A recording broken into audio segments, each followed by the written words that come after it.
you're a first-time homebuyer in Texas, this video is going to go over the full picture. We're going to go over every program, every step, and the specific mistakes DFW buyers make every single week. So quick context of me, I'm a Dallas-based agent from out of town who started buying real estate back in 2017. So I've been the person sitting where you are, not knowing the market, not knowing the suburbs, and not knowing the unwritten rules. If this is for you, reach out for a quick strategy call so I can help determine the best route based on your goals. I have helped numerous folks just like you, starting from a quick email and a quick text. So technically, I work specifically for 3 types of people. 1, first-time home buyers here in DFW.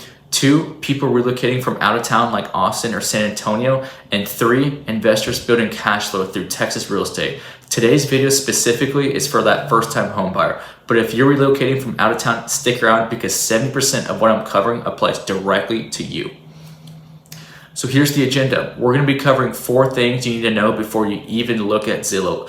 Every real payment, every down payment assistance, every program available, the 8 steps of the actual buying process in DFW, and the 3 mistakes I watch first-time home buyers make every single week that cost them either money or cost them the actual house. So let's go. So most home buyers start with Zillow, and that's the wrong first step. And I'll explain why here in a second. But here are the 4 things that need to happen before you open that app. Number 1, know your actual credit score, not the one that's on the Credit Karma app that shows you, but the FICO score lenders actually use. So there are 3 different types of FICO models for your mortgage. That middle score of your 3 bureaus is the one that is actually used. So if you think about it, a 620 versus a 660 can change your rate by almost half a point. And on a $350,000 loan, that's about $100 a month you're saving for life. Number 2, know your debt to income ratio. Lenders use a 43 to 45% DTI ceiling in most cases. DTI stands for debt to income. Add up all your monthly debts, so your car, your student loans, your credit card payments, whatever that might be, and divide by your gross monthly income. If you're at 38%, you're probably fine. But if you're at 44% before adding up a mortgage, we need to talk about where you need to start shopping because that seems a bit overboard. Number 3, understand your actual monthly budget, including taxes and insurance. So in DFW, property taxes run from around 2 to 2.8% on an effective rate, depending on each city and each area. And on a $380,000 home, that's roughly $700 to $900 a month in taxes just alone. And add that on top of your mortgage payment. A lot of buyers calculate the payment, but forget this number, so don't be that person.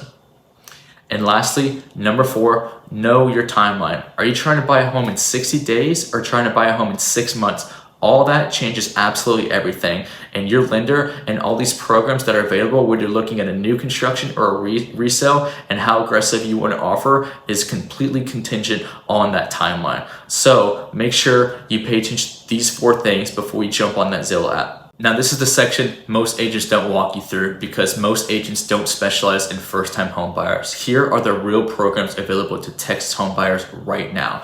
Program number 1 is a VA loan. If you've served in the military, this is it. 0 down, no private mortgage insurance, competitive rates. The mortgage is very, very competitive. The VA funding fee can be rolled into the loan if you've served, and there is not one reason to not use this program. Full stop. Jump into it, especially if you're a disabled, you will get 100% of your property taxes completely paid off. Number 2 is a USDA loan, also 0% down, but it's got to be geographic and or considered rural. You have to be buying in an eligible area. Now that's a surprise. Part of Kaufman County, Ellis County, Rockwell County, and around DFW actually qualify. So if you're okay with driving 25 to 45 minutes from downtown Dallas, this one is still on the table. I've had clients use this for brand new construction in Forney and Waxahachie. Crazy. And number 3, my first Texas home. This is a Texas state program through the Texas Department of Housing and Community Affairs, TDHCA, down payment assistance, and it offers up to 5% of the loan amount. It's structured as a 0% interest subordinate loan that gets you forgiven after 3 years, and if you stay in the home, the income limits apply, but they're more generous than most people expect, up to $97,000 for a household of 1 to 2 in most DFW communities. The credit score though has to be a 620. And lastly, program number 4, Texas State Affordable Housing Corporation. Similar concept, slightly different structure. Their Homes for Texas home program is targeted at teachers, first responders, veterinarians, and healthcare workers. Down payment assistance is 3 to 5%, and unlike some programs, you do not have to be a first-time home buyer to qualify. You just have to be an eligible profession. Program number 5, FHA loans. We all know about this one. 3.5% minimum down payment with the 580 credit score.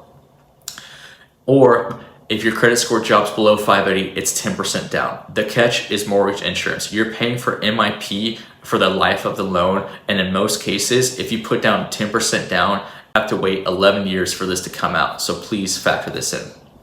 Program number 6, conventional 3% down. Fannie Mae Home Ready or Fannie Mac Home Possible. 620 credit score minimum, 3% down. PMI can be removed once you hit 20% equity. Unlike FHA, if your credit score is solid, this often beats FHA every single time. Now here's where nobody tells you.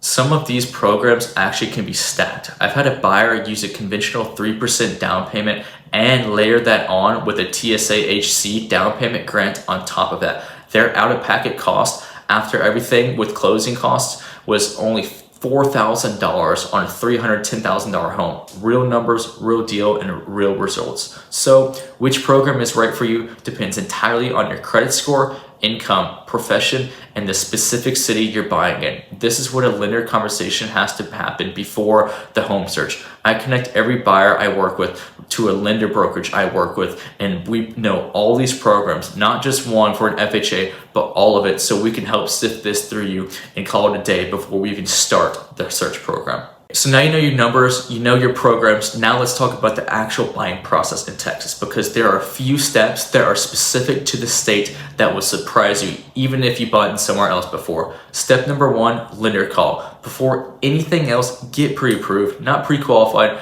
Pre-qualification is 5-minute form, but pre-approval means that they've actually pulled your credit, verified your income, and issued a letter. Sellers in DFW will ask for this before you respond to your offer. So if you skip this step, you're probably going to lose that house because you can't even accept an offer without that. Step number 2, hire a buyer agent. In Texas, your agent commission is paid directly by the seller, so there's no cost to you as a buyer to have a professional representative on your side. If you walk into a model home without one, the person greeting you works for the builder, not working for you. Get your own representative. It costs you nothing and it protects you from the things we covered in the new construction video. Step number 3, the house search. Now, if you look at houses, your agent sets up in a live MLS search that updates in real time. Zillow is actually running 24 to 72 hours behind. In DFW markets right now, good houses in the $350,000 to $450,000 range move out and get sold from 5 to 10 days, so you need that live data. Step 4, writing the offer. Texas uses a TREC 1 to 4 family residential contract. Your agent prepares it. The key variable, purchase price, earnest money, option period, financing contingency, and the closing date. Each of this is negotiation power. Don't just focus on the price, focus on the remaining amount.